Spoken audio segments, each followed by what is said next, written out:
Thanks for tuning into the Hidden Tracks podcast. You can find us wherever you find podcasts or listen to music. When you have an opportunity, please give us a 5-star review, write a little note, tell us how we're doing. We really appreciate it. It helps us keep this thing going. If you want to reach out to us, you can find us at Facebook at Hidden Tracks.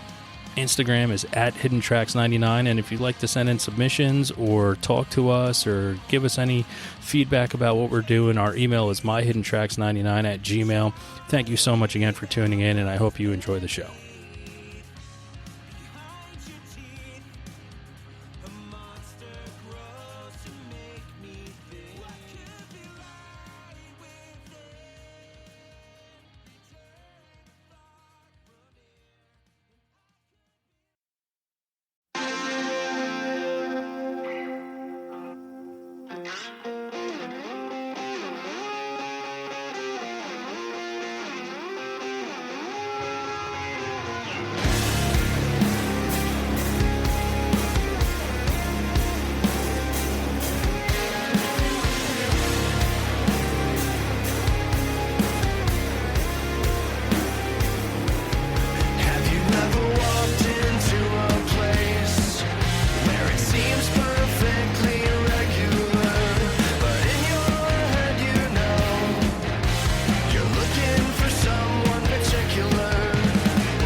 What's up, everybody? I got Skylar from Taking Meds, nice New York band, band that I've been listening to. We've had him on our weekly threes of things we've been listening to in the past, so I'm really excited to have him here today. How you doing, Skylar? I'm good. Thanks for having me. It's our pleasure, man, and thank you. I might say this again later, but thank you for creating the music that brought us together because, you know, that's what's most important right now. So thank you for that. Oh, my pleasure. So why don't you give us a little background on how Taking Meds became a thing? Sure. So the other guitarist and I, Ben and I, were in Such Gold.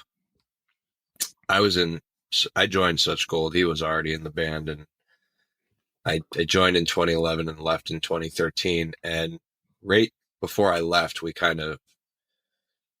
Ben started, he was writing some demos that we thought were too weird to be Such Gold songs, and they ended up being the Taking Meds demo, the first 3-song demo. And I wrote the vocals for him, and we put it out, and it was just kind of supposed to be like an outlet. And then this label, Broken World, wanted to put the demo on a 7-inch, so that happened. And yeah, it kind of all started in 2013, and then we were just really part-time for like 5 years. And then uh, I had been living in New York and working a regular job that had me traveling a ton. And I, I didn't want to, like, I think I always wanted to be back on the road, and it just took me a long time to figure that out for various reasons. So around like 2017, 2018, we started taking meds kind of more on a full-time basis. And now it's like very much a full-time basis. So that's the nutshell history. Yeah, and I mean, you just finished playing a bunch of shows and being on the road, right? So, I mean, is that where you're most comfortable? On the road? Yeah. Yeah, I think I feel that way. It makes me feel like I'm doing something. It makes me feel like I'm doing the thing that I want to be doing, that I'm supposed to be doing.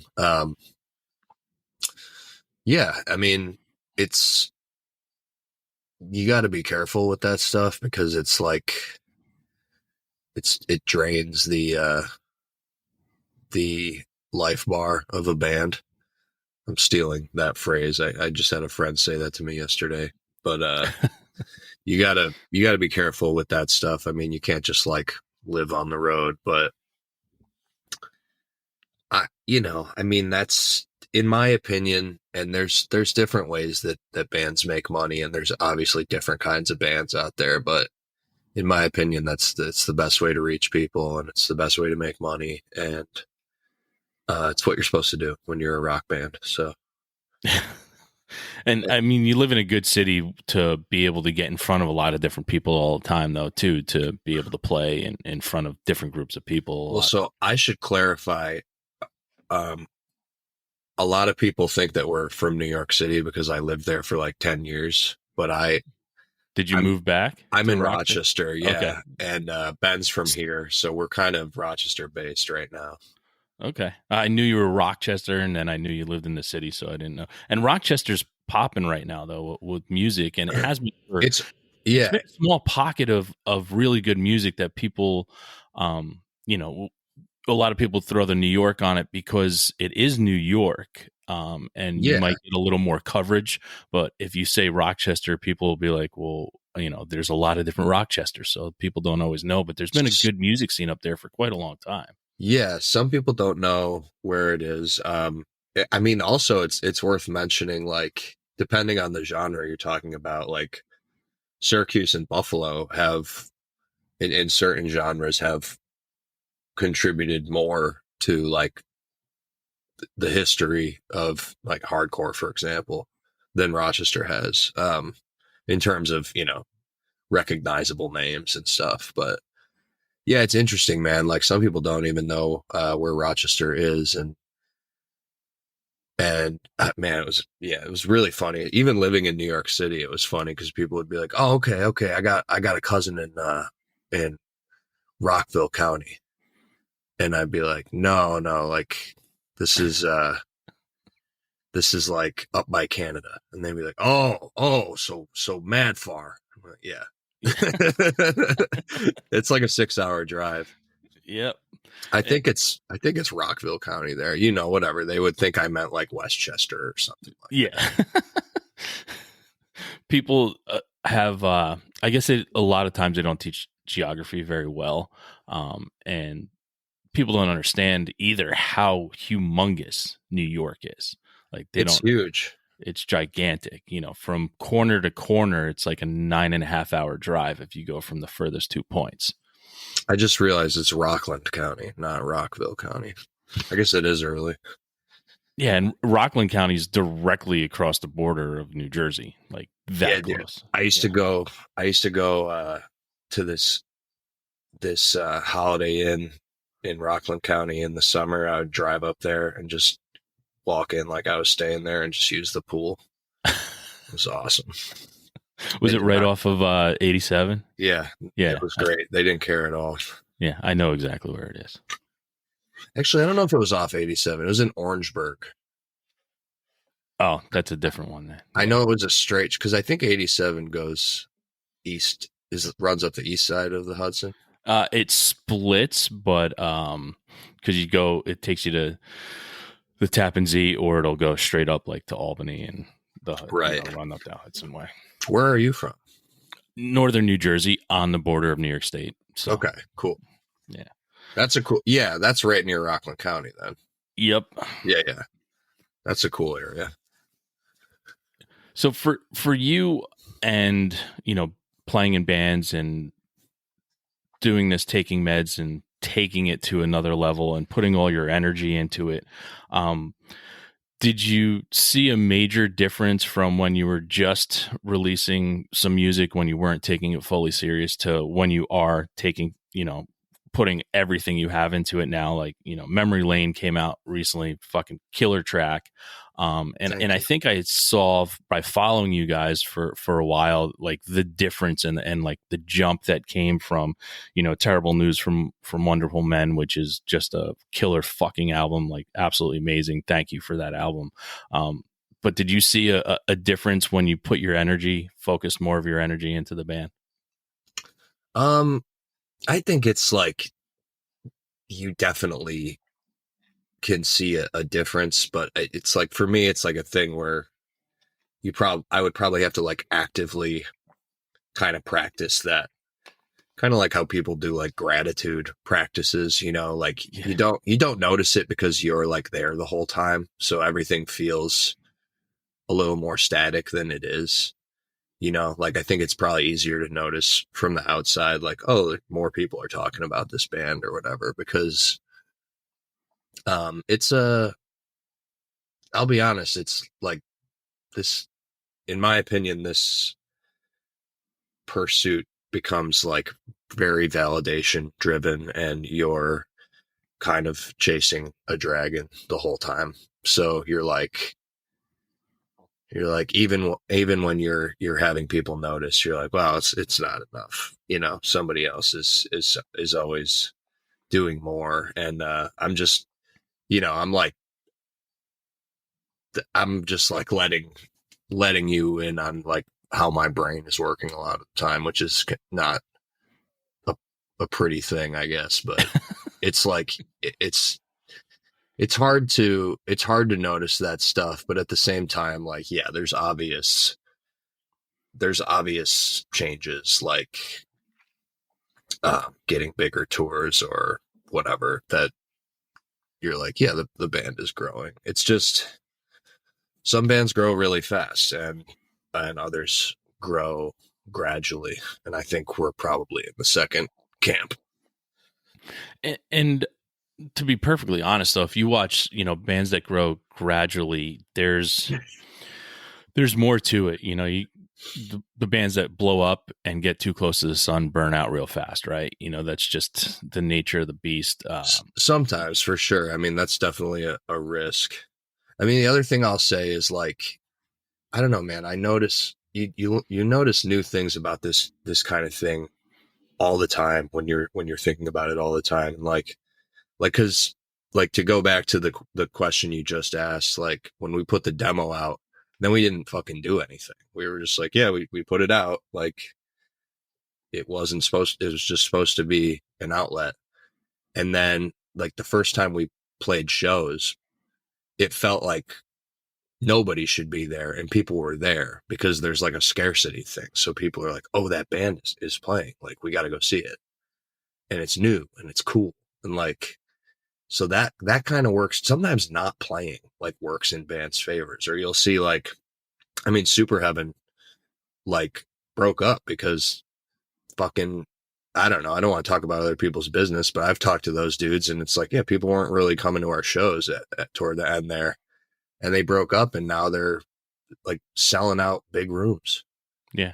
I mean, not big rooms, but big rooms to me, not big rooms to the music industry, I suppose. But they're like fucking playing 500 cap rooms, and people are like, I love Super Heaven. And I know those dudes are like, where were you fucking 6 years ago, motherfucker? Like, so there's like different ways to do it. And sometimes bands blow up fast and stay big. And other times, it's hype.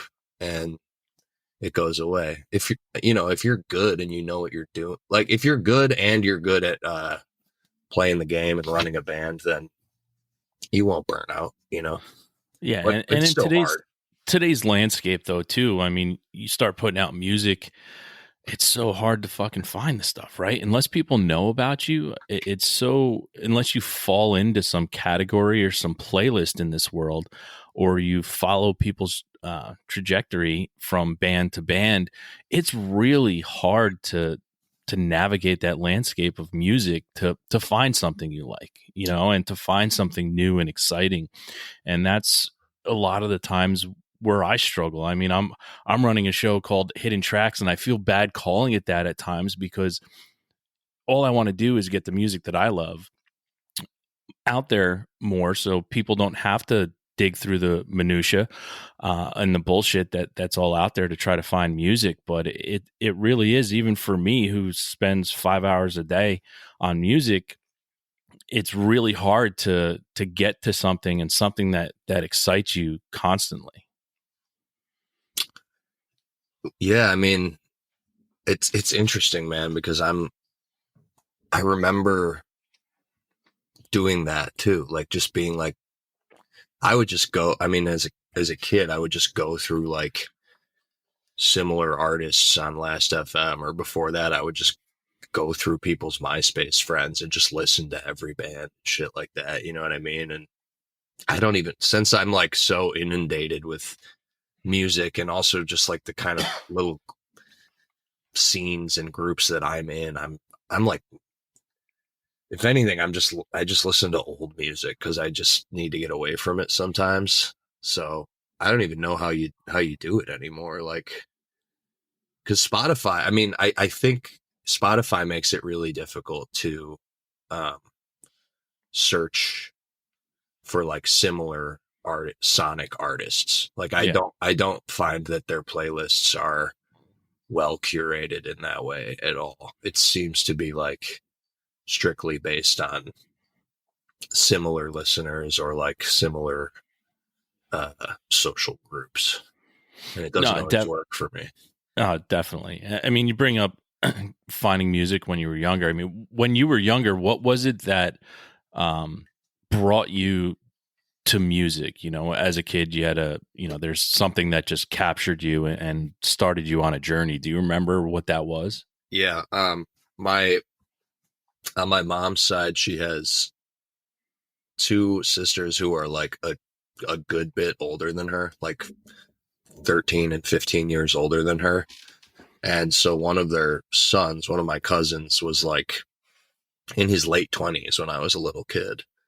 And he would make me like mixed cassette tapes. And it would be like Nirvana, Green Day, Weezer, Presidents of the USA, Ben Folds 5.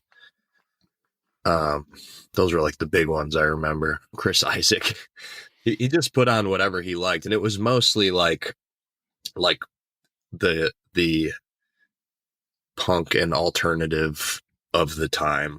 This was, we're talking like 99, so that was how that was my cousin Jason got me into music, and then would teach me in particular the Green Day songs on guitar because they were the easiest. And Yeah, they were 3 chords. Yeah, it was like the stuff from Nimrod, like Hitching a Ride, where you just kind of go down the neck and you don't have to jump up to the, if I didn't have to jump up to the A string, I was good to go, but he taught me like Come As You Are and some Nirvana stuff too. And yeah, it was him basically making me cassette tapes and teaching me how to make my own cassette.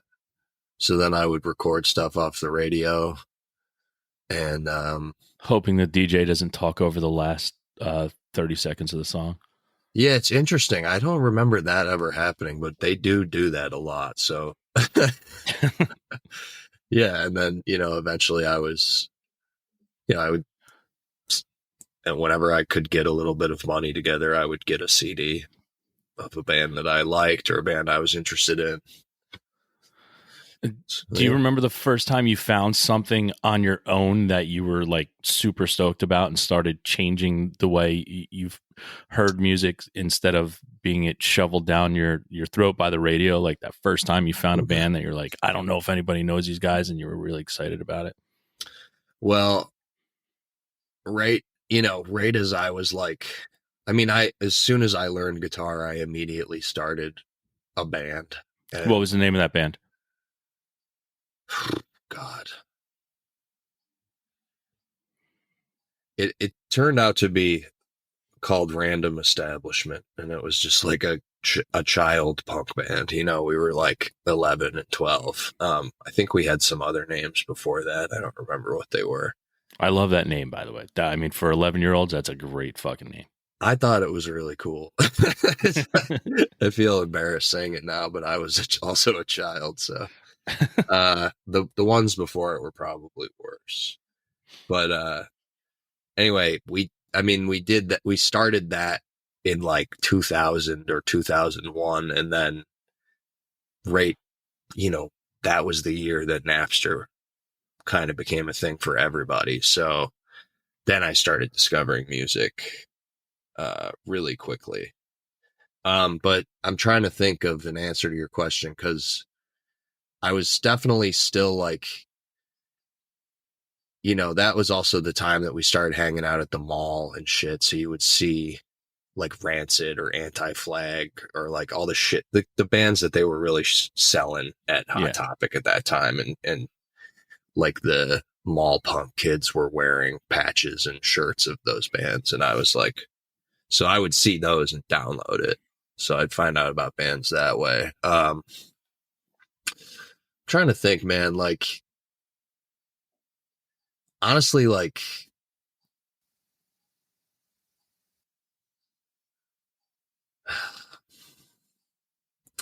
I guess I started going down like rabbit holes, and I got into Minor Threat and Fugazi really early, and not a bad thing to get into really kids early. weren't really, I was like pretty far outside. I was in like a rural area, so kids weren't really into shit that wasn't at the mall.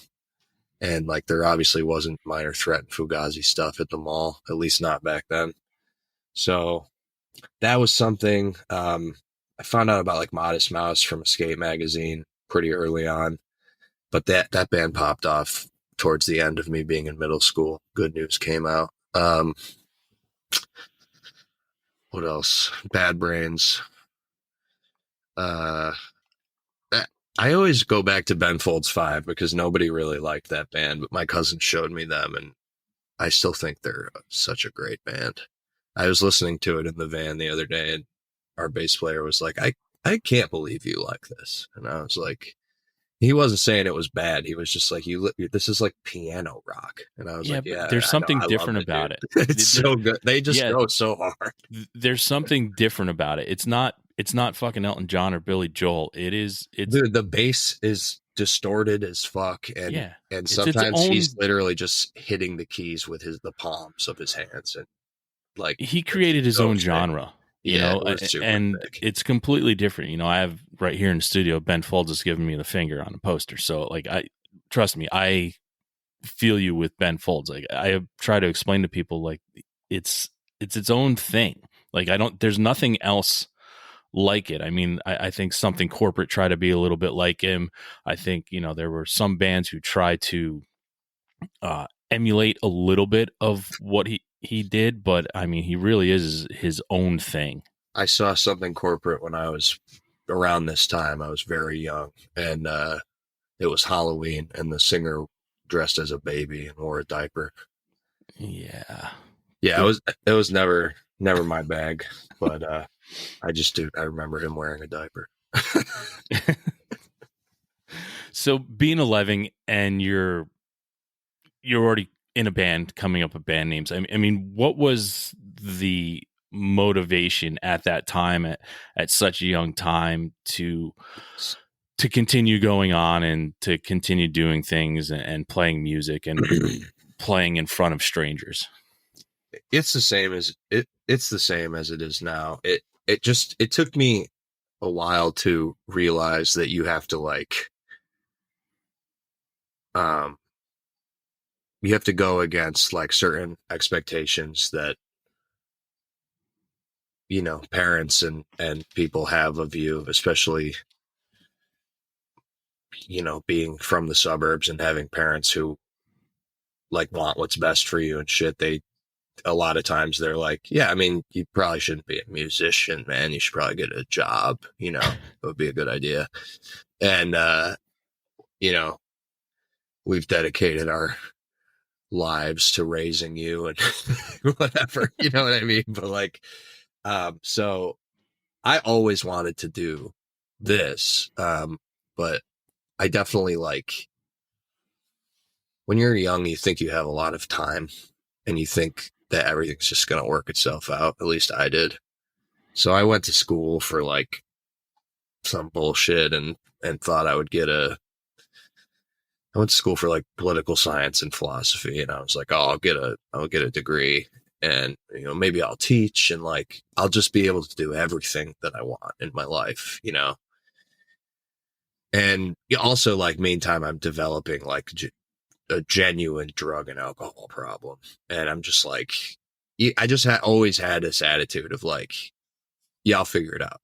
I'll figure it out. Like, I'll figure it out tomorrow, you know. I'll figure it out next year, and so it wasn't until my like mid to late 20s after having like toured in such gold and stuff that I was like, you have to like, this is a giant sacrifice, and you have to like you have to grind for it, and you have to kind of build the rest of your life around it if this is what you want to do, you know. And I honestly, I see other bands that don't do that as much, that have certain degrees of success, but I don't know, man. I think for me, it's like,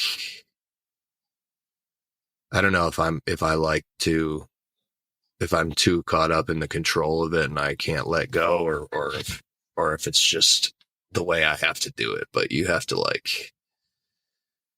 stay on top of this stuff, and it has to be kind of number one. So I didn't do that for a long time, but I always wanted to be doing this, you know, like I always wanted music to be the thing I do full time. And I have a part-time job, obviously, but you know what I mean? Like, I don't think when you're 10, you know what that means, but I knew that's what I wanted to do.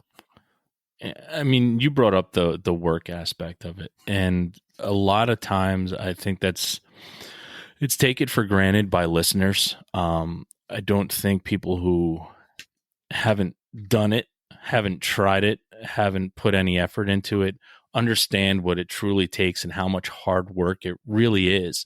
A lot of times I think it's just a lot of fun, and you're up there on stage and you're having a great time, but people don't understand the sacrifices and the hard work that goes into it prior to that singular moment right there when you have a smile on your face and you're on stage and connecting with people. I think if more people tried to understand that and had any sort of understanding about the hard work and effort that goes into it, and that bands that truly put that effort in, how much it really takes to sometimes create just one song, you know, it's unfortunate, but it is definitely taken for granted by, I would say, a majority of the listeners. Yeah. I mean, it's also different for different bands, and it's different for different members of bands. Like when I was in Such Gold, I did just have to show up and play guitar, and it was pretty chill, you know. Like I had my own like identity crises going on about like the artistic side of it, and being like, I don't know if this is like what I want to be like playing, you know. But I didn't do any of the planning. Like, if I could have shut that part of my brain off, it was pretty fun. You know, it was pretty sick. Like, all you have to do is deal with the fact that you're on the road which I didn't have that much of a problem with. And I still don't. It's fucking exhausting as an adult, but I still don't mind it. But like when like usually there's one or two guys that are running a band, and when you're doing that, it's a really, really different story, and people have no concept of it typically. And also like for me, I think honestly, I think I was a late bloomer to songwriting, and I think Ben is like was not as much of a late bloomer, but has also just always been mostly concerned with the songwriting aspect of things. So me and him have been working on that together. And I feel like in my 20s, after I left Such Gold, like I didn't do the networking shit. I didn't keep in touch with people. I didn't have a lot of friends in cool bands.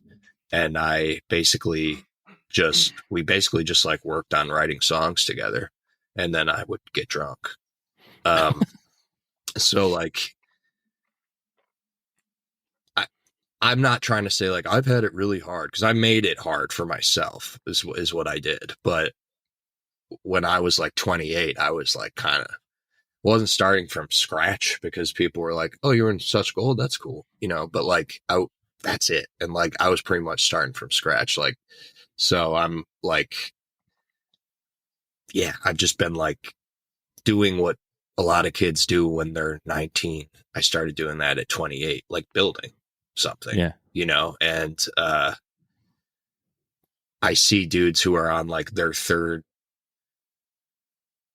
quote unquote successful band, and it's like, yeah, because they've been doing this the same way. A lot of times they're straight edge, or they're just not addicts, but in my world, a lot of times they're straight edge kids, and they're just like, yeah, they learned how to do it when they were minors. You know what I mean? Like, yeah, they know what to do, and then I think things get easier when you're on your third band. You kind of reach out to people, and people automatically, I'm not trying to like oversimplify it, but like obviously you still get some emails unanswered, but like, yeah, when you know people, and people know who you are and know what you bring to the table already, and know that there's some weight attached to your name, they're going to answer your emails. They're going to be like, yeah, let's do that. Let's put a show together.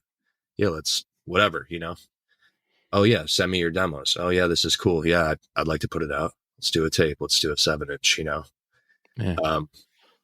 And being 28 and having to kind of like start proving myself was not ideal, but I did that to myself 100%. So, well, listen, at least you're taking ownership of it, right? I mean, that's the first step, but you've moved on from that, and you're out there creating awesome music. You're out there playing. You're doing what you're doing. So, it is a success story in and of itself, right? It's just a different form. You went about it differently than anybody else, but you should still be proud about where you are. Well, I appreciate that. We should just turn this into a like therapy session where you hype me up. I like that.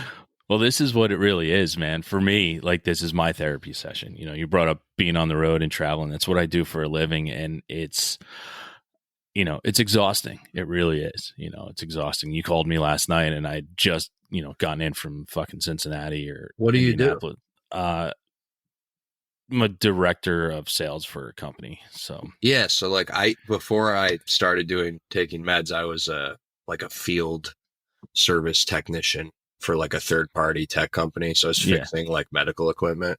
Yeah. It was crazy, dude. I was just traveling all the time, and it was exhausting. And then I would just tell myself like, well, maybe I'll like figure out a way to like do music while I do this. And it was like, no, man, you got to quit your job. Yeah. Listen, the best part about, besides the people I work with is, I was out in Indianapolis, and I don't know if you know the band Joseph, the Three Sisters from Oregon. They're playing right down the street from where I'm staying. So I'm going to that. And then I'm in Cincinnati, and the Pixies are playing that night. So that's I'm not going to sit in a hotel. You're going to go do that. So I get like, the best part about it is like, I can't wait until the workday is over, because there's always music in some city or some area that I'm in. And I get to now see music all all over the world, which is fucking awesome. Yeah. Considering it's my passion and my true love. So, I mean, that's the good part, but I'm always fucking tired. Like I'm always always tired. When I was traveling, I was in like, not to like super overshare, but I feel like I talk about this on every podcast. I was in like super active addiction when I was traveling. So I was like, I would get done. That's what I'm talking about too, where when we started doing meds, I didn't know anyone. Cause like, I stopped, like, I would go to shows sometimes, but I didn't talk to people. I figured they didn't want to talk to me, you know? I didn't like myself. And so when I was traveling, I wasn't like, even shows weren't even on my radar. I would just like go to a strip club by myself, or like, you know, like get drunk in my room and like FaceTime one of my like most trusted friends who was also probably drunk at the time, you know, like really just doing nothing. And then, but now I sometimes travel for my current part-time job, which is the same kind of work. It's just very part-time. And like, yeah, I was in Colorado and I'm sober. I don't do anything at all. So good. Congratulations. When I was, thanks, man. So when I was in Colorado recently, I was like, oh shit, Public Opinion's playing like 40 minutes from me. And I just hit up Kevin and I was like, I'm going to come to the show. And he was like, what? Like, you're in Colorado? And I was like, randomly, yeah. And yeah, it was sick, dude. I got to start doing that more. I don't travel nearly as much, but it was awesome because I saw people I knew there and they were like, what are you doing here? And I was like, yeah, I'm just in town, man. That's my favorite part too, is like meeting people from new places when I'm at a show too. Like it took me a long time to figure out. But I mean, I want to say probably started about 2017 when I was like, why do I just sit in a fucking hotel room every night? This is stupid. Like, what's going on? The thing that changed my life to find shows was the Bands in Town app, where you just punch in where you are and it tells you all the music that's around. So no matter what's going on, it's on there. And I'm just like, all right, I don't know any of this music. I was in Portland, Maine, a month ago, and I was like, I don't know these fucking bands, but I'm going to go see it. It's maybe not my thing, but it's live music. And I went and I was like, I was blown away. And then I tried to listen to the recorded stuff. I'm like, no, but that show was fucking awesome. So like, that's all it's all about. Yeah. Sometimes that's how it goes. Speaking about shows, what was the first concert you ever went to? I'm going to be honest. I think it was Hanson. Totally fine, man. I blew my mom up Hanson last year. My mom took me to see him in Toronto when I was 8 years old. That's fine. That's awesome. What was really far away? And I don't know. Never big. I knew all the songs at the time that first record came out that was a big deal. And yeah, it was like before my cousin started making me cassette tapes. So I just knew what was on the radio. And I liked Hanson and Billy Joel. And then after that, she took me to see Fish, which is really funny because I'm not into that at all. I saw a naked guy. I was like 9. I was like, Mom, that guy's naked. She was like, yeah. Welcome to Fish shows. It's like a thing here. Yeah. And then you were like indoors at the fucking War Memorial in Rochester, and like a naked guy walks by. I'm like, what the fuck? My dad took me to see the Wallflowers when I was 9. That's awesome. And the first show that really imprinted on me was, or that I imprinted on, I never know how that phrase is supposed to go, but I think probably I saw Ben Folds 5 at the Harrow East. My mom let my cousin take me, and I was 10. It was so fucking sick, dude. I was like, that was the first time I was like, I was up close and I was like, these guys, like I'm watching their hands and I'm like in it. You know what I mean? Yeah.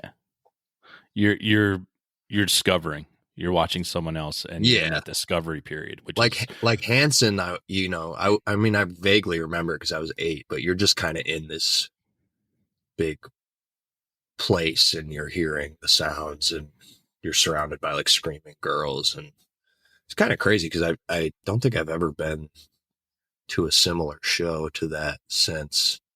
Closest thing was like when I was like 23, I worked at a big arena around the Finger Lakes, and that band Fun played. yeah. Which I guess that's not a totally fair comparison, but there was just like crying, screaming girls at that too. So I watched them for a little bit. Yeah, they had a quick hot moment, right? Like the band Fun, of course. It was weird because like all the like indie kids that I knew in Boston were like into them, and then they were like this mainstream band for a second after that. Yeah, well, if you were into the format and you followed it into Fun, right? So, is that what it was? Well, yeah. So Nate's band was the format, and then it turned into Fun, and then he did a fucking duet with Pink, and then all of a sudden you're just gigantic, and it was like a hot minute gigantic. What song did the format have? They had a bunch. He had 3 albums with the format, so I don't know if there's any one song. I think I thought I was too cool for that shit or something. You're allowed. I mean, everybody has that moment, right? When you think you're too cool for a sound. I can't even remember what it sounds like, so I obviously wasn't making any informed decisions. Now, when it comes to, the band Taking Meds, if someone never heard of your band before and you had to play them a song or two, what song would you play for them that you would think best describes the band that you are? For Taking Meds? Yeah. Oh, God. I don't know, like, because that's what I like, a song that kind of ties all of our different. I feel like we have a lot of different sounds that we've explored. Definitely. But I think that's what's awesome, because I think there's something for everyone within just one band, which I think is, I don't think people get enough credit for that. People like a lot of times. I don't think people want that, to be honest with you. I think people want a band to sound away so they can be like, I'm in the mood for this band. Yeah. You know what I mean? I'm not that way, so fuck everybody else. Yeah, I was going to say earlier when you were talking about the way you search for music that most people aren't like that. Most people wait. They don't wait, but they just like things come into their purview through their social groups. So like the best thing that can happen to you as a band is that people are talking about you, so that it gets put in front of their friends. And then they're like, this is a band people won't stop talking about. I'm going to check it out. Oh yeah, I like this. Cool. Yeah, I'll add it to my Spotify. Cool. Oh yeah, I'm in the mood for something upbeat. I'm going to put on, whatever the band is. What song would I show people? I mean, I probably just put on Daylily Gardner at this point, because it's recent, but it's not like the new song. It has a traditional structure to it, but it's in a weird tuning, and it has some little angular moments, and the vocals are clean, but it's still like aggressive. I think that's a good, we still play that song, and it's still got some of the old and some of the new stuff that we're going for kind of tied into it. We have a lot of very weird songs that I know some people like, that's why they like our band, but I wouldn't probably say that's representative of us right now. So I wouldn't show people like Crash at My Place or, one of those fucking essentially math rock songs.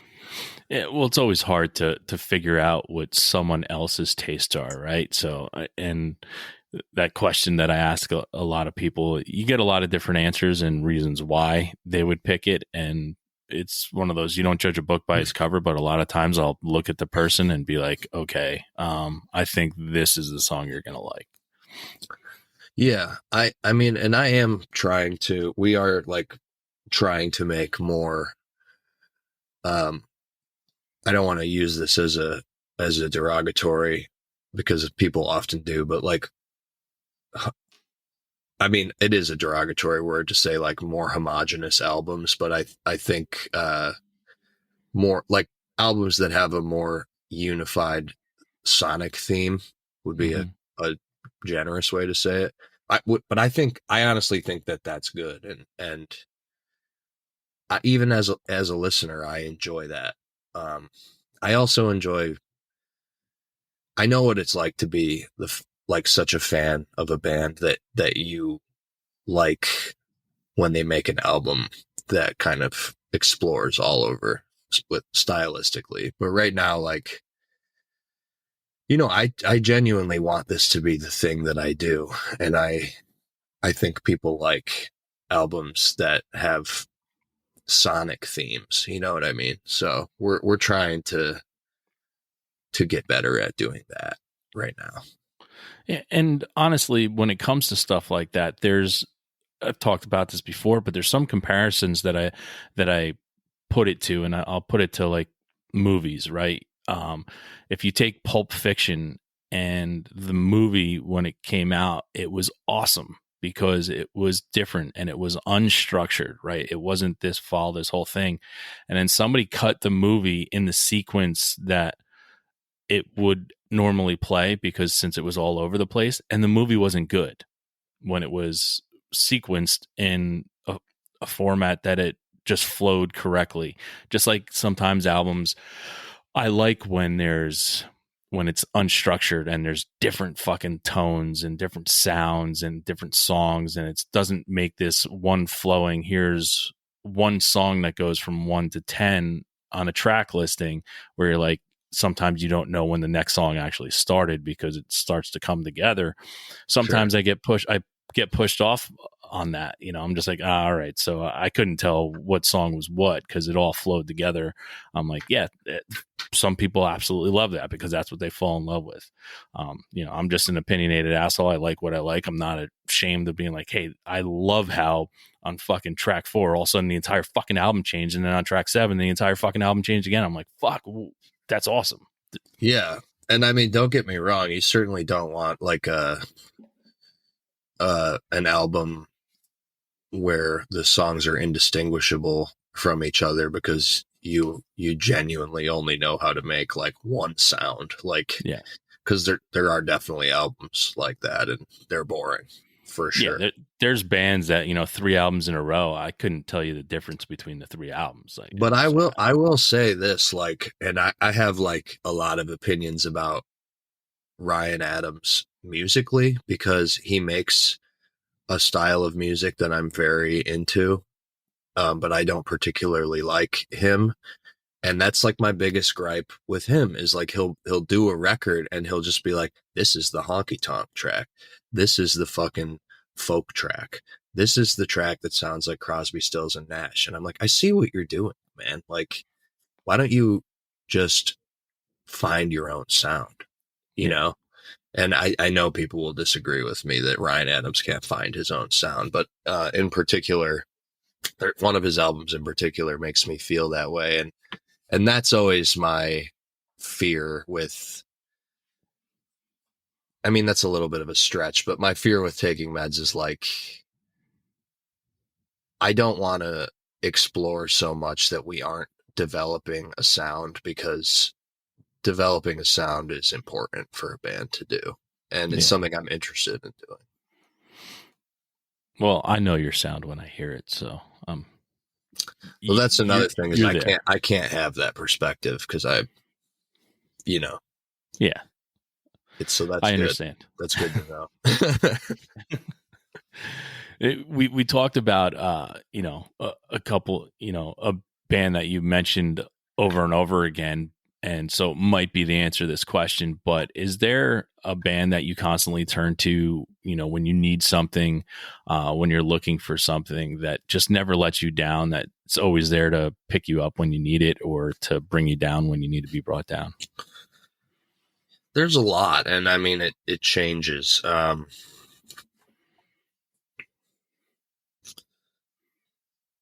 But if you want me to pick one band, that's really hard. If you can listen, I'll allow you to have a couple if you know them. I could say that, like it. I think you were implying Ben Folds 5 just now. I would say the first track on Whatever and Ever Amen. That shit always rocks. That One Angry Dwarf song. Mm-hmm. Such a fucking good song. It's so like so high energy and singable. So there's that. I mean, there's Nevermind. Front to back is always good. Yeah, stuff like that. I mean, or like if I want, if I'm in a more mellow mood, I go for kind of, I mean, if we're talking about stuff that spanned my whole life musically, there's a couple Elliott Smith records that I can always do. Yeah. Did you ever listen to his Heat Miser stuff? Yeah, I love that stuff. Yeah.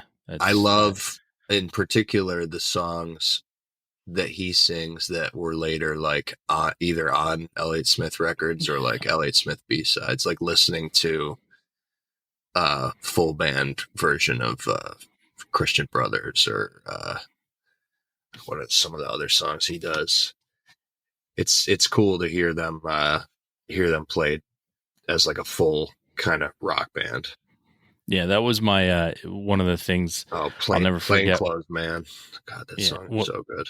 When I heard Elliott Smith, I was like, this sounds so fucking familiar. I'm like, his voice is so familiar. And this is back in the day, prior to really engaging on the internet and finding out stuff. I was like, and I started looking through my record collection and I was like, it kind of sounds like this. And then I flip over the record. I'm like, oh, no wonder why. Because he was in this band. And I, at the time, had no idea. Yeah, I've been, I had a big Warren Zevon phase. So that's another one that's kind of like, that always works for me. Certain songs by The Cure that always work for me.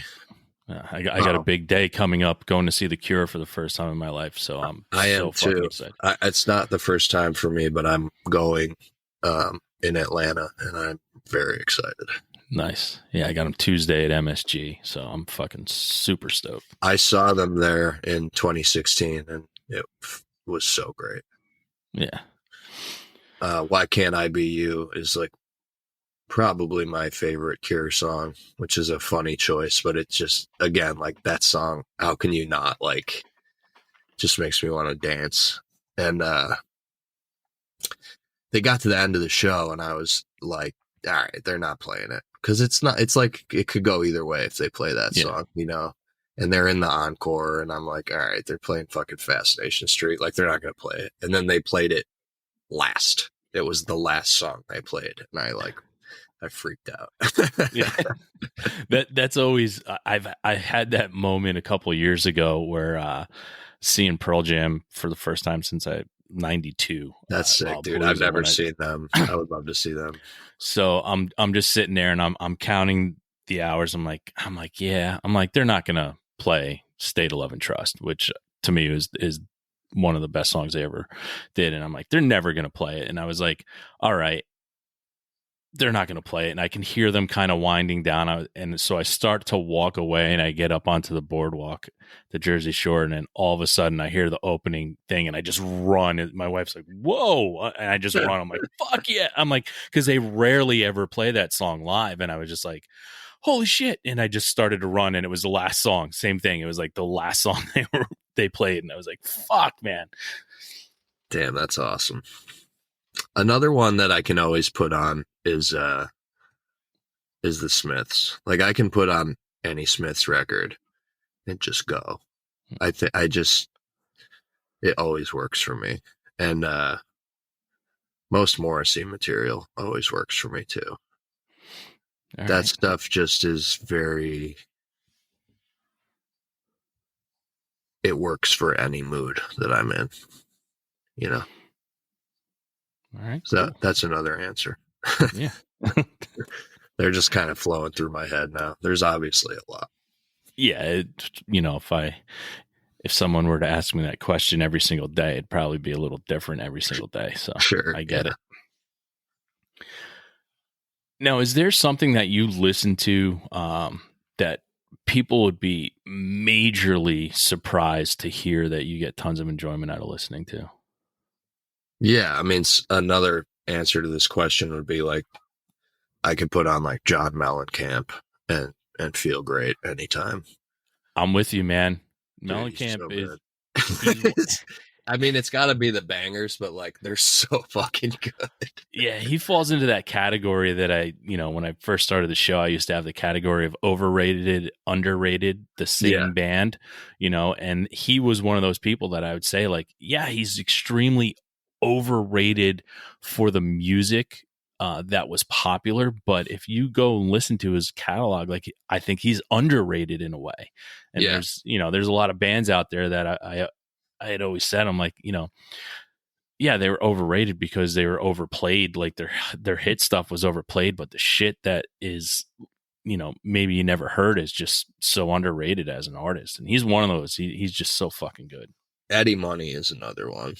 But like dudes like that, I think when we were kids, those songs were way overplayed, but they're not overplayed anymore. But they're in my early brain, and I'm like, so there's a familiarity, and then you're as a songwriter now, you're like, this is a very well written song. This is a fucking hell of a track, and I am talking about the big Mellencamp songs, I think fucking Small Town is great. I think Jack and Diane is fucking great. They're just really good songs. They're cheesy maybe, but I don't care. I think they're great.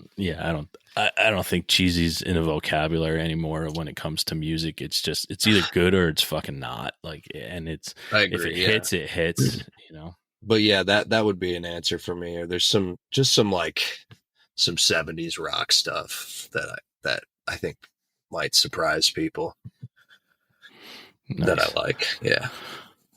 Well, we've been here. I know you got to, we talked last night, so I know you got somewhere to be, so I don't want to keep you here. So before we go into our last segment, I'd love to give you an opportunity right now to tell everybody how to find everything that you're doing. I know you got some shows coming up in soon too, so take this opportunity to tell everybody how to follow Taking Med, how to, all your handles, I guess.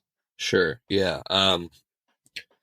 Taking Meds. So the handles are all like at Taking Meds Music for Instagram and Twitter and stuff. You can find us on all the streaming services.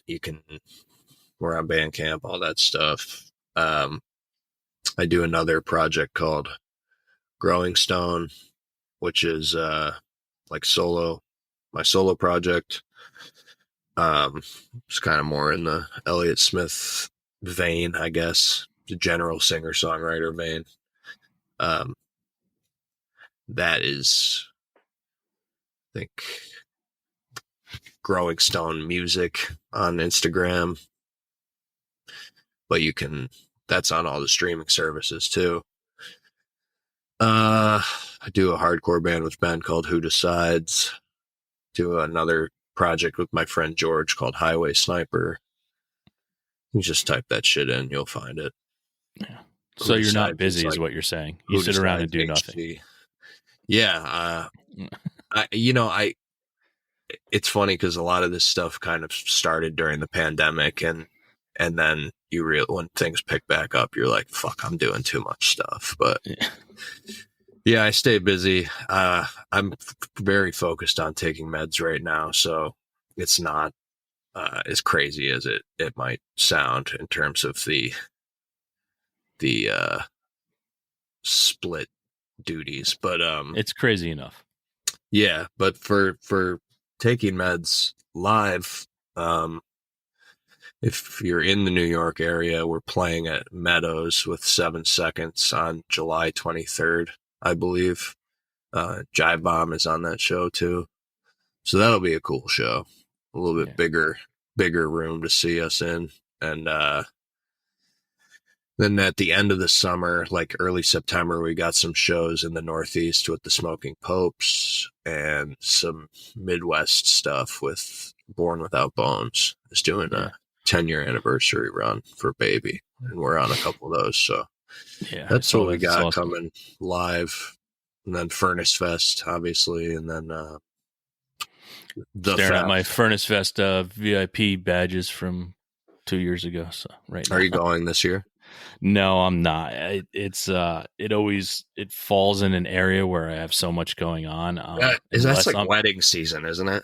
Yeah. Yeah, so dude. It's tricky. It's a tricky time, and when I went, it was awesome because it was like the first thing back after COVID, and it was just like, it was great. And then I was just exhausted because I went to like all the after parties, and I was just like, oh my God, ended the show Sunday at like 3:00 in the morning for private acoustic shows afterwards. And my flight left at 6, that morning. So I was like, all right. I would never do that for anybody. Nobody's good enough for that. I'll never do that. That's worse than having to go to a wedding. I had to. My white whale, my idol Trevor Keith was from Face to Face was playing and premiering some new solo songs, so I had to. I couldn't miss it. So. I respect it. Yeah. So we're in our final segment. It's our weekly threes. It's 3 things you're listening to right now. It's where you guys showed up on the show first time. So 3 things you're listening to right now that you'd like people to check out. So you might want to pull up your Spotify. You get 3 and I get 3. So, all right. Let's see. Should I go first? Yeah. All right. Let's see what's going on here with my Spotify. These kind of things are like, I have to reference the bot. Let's see. Maybe you should go first. All right, I'll go first. Yeah, I take control of the bot because I do a lot of my searching on Bandcamp through, different genre stuffs, and I'll just go listen that way. So the bot's not telling me. But my first one is The Last Internationale. The name of the album is Running for a Dream. It's very rock Americana, female vocal led. Just if you like that anthemic, I guess, a classic rock with a new flair to it. That's, I guess, my little description for it. Next one is Giovanni and the Hired Guns. Teano Punk Boys is the name of the album. It's got punk, Americana. It's just different. Really digging on that. And last but not least is a band called Clementine. They released a new single called Green, and I just can't stop playing it. So those are my 3 for this week. All right.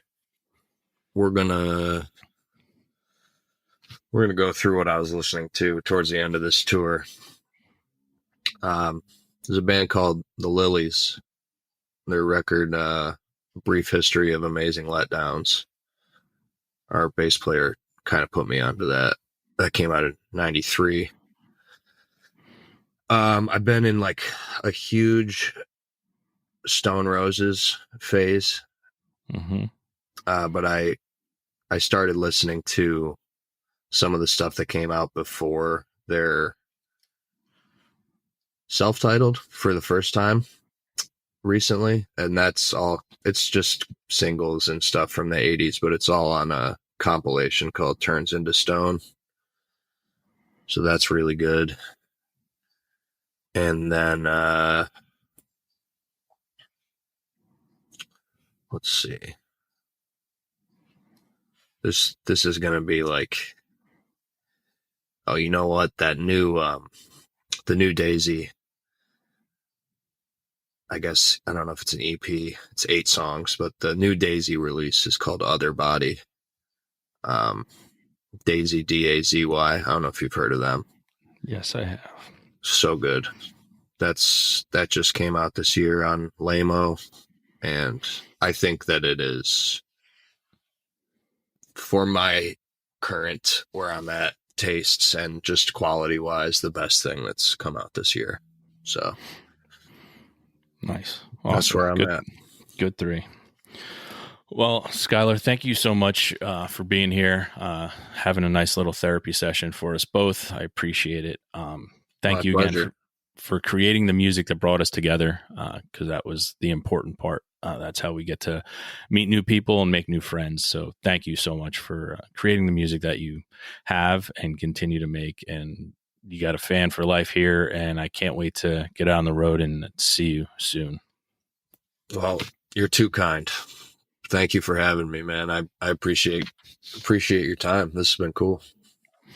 Awesome. Well, everybody know what time it is. It's time to go out, listen to Taking Meds, and have a great fucking time. I'm afraid I have some bad news.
Thanks again for tuning into the Hidden Tracks podcast.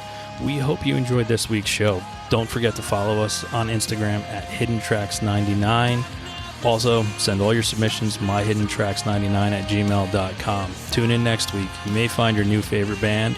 And don't forget to go out and have a great fucking time.